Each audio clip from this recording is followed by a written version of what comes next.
Yo dudes, so I got a new mountain bike, so I figured it would probably be quite a good time to do a bike check on it, away from it, and then we'll come to the next video. Will be another caddy thing.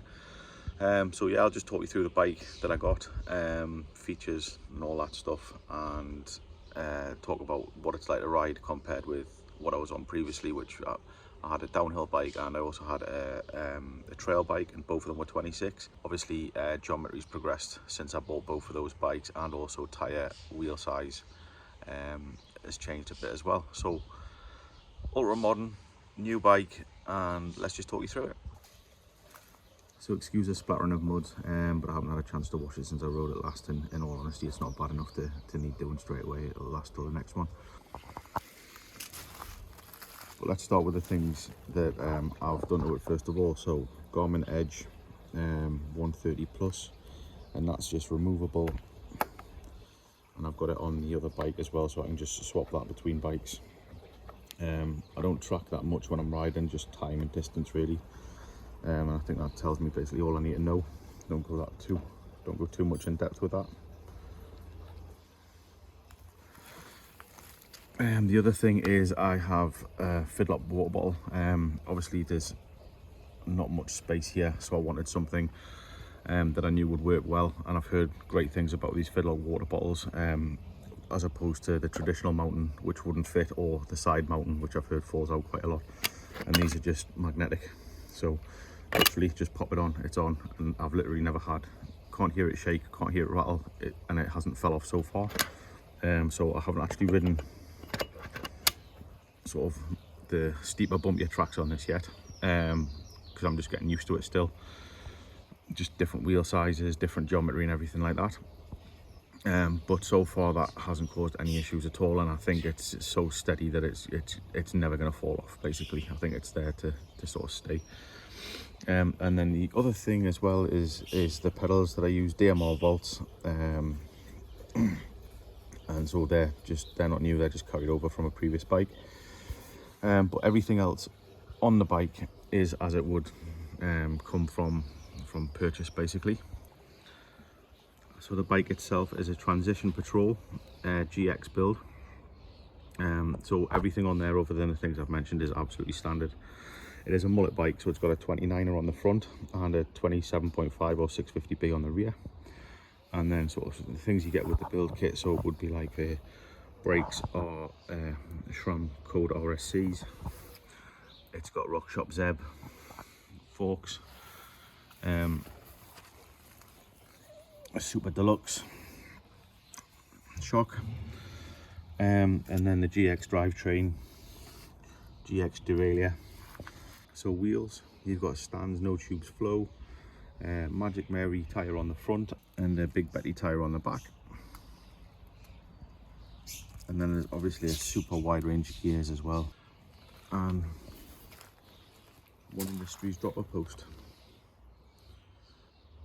So this is, the dropper post is actually cable, whereas the other one I had was a RockShox and that was hydraulic. And this one just is super smooth. You couldn't tell that this was a cable compared with the one that I had previously. Anvil, stem, and also bars.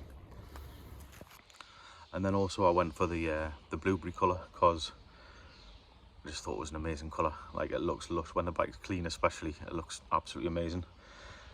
So that's pretty much it. Like I said, standard spec, so not really much to go through.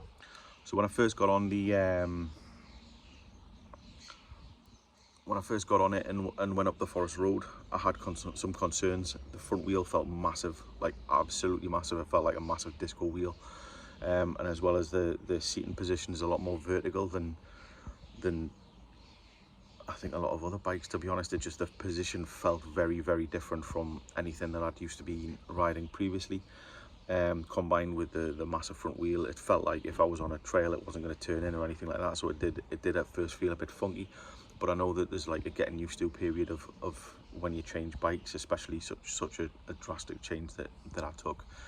And basically, yeah, so I had those concerns. Took about 4 or 5 rides before it started to feel more natural riding it itself. So yeah, I had that feeling riding all the way up the forest road that it didn't feel sort of it felt a bit peculiar basically. And then the second that I turned into a trail to ride a trail, it felt amazing. Like the difference was like straight away. It was just, I felt like I was super used to it. Super smooth, super predictable, super playful, like everything that I love in a bike. And this one, from literally the second I turned into a trail, was basically showing it. Now, as soon as I got back on the forest road, it felt the same again. Front wheel massive, vertical seating position, more upright seating position, and I think that's just like, it's something that I'm used to now. But that going from the forest road to the trail, it's night and day.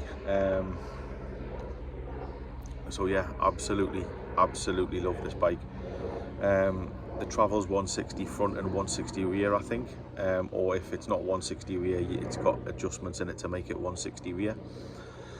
And yeah, I'm still getting used to it, but it's the funnest, most playful bike so far that I've ever had, and it also seems to be like way faster than anything I've ridden before. Like when it's so smooth basically that I'm on the trail going way faster than I used to be, but it doesn't feel like it because there's not as much going on. It's so much more composed than the nuke proof that I'd had previously. And so yeah, that's it. Just a short, sharp video, just a quick bike check. Like I said, it's pretty much a standard build from apart from the couple of things I've done to it. And so far, I absolutely love it. I may do a couple of videos of me riding it. But yeah, there you go. Have a good one, and I'll see you soon. Next one is a caddy video, 100%. Stuff's already bought. See you soon. Bye.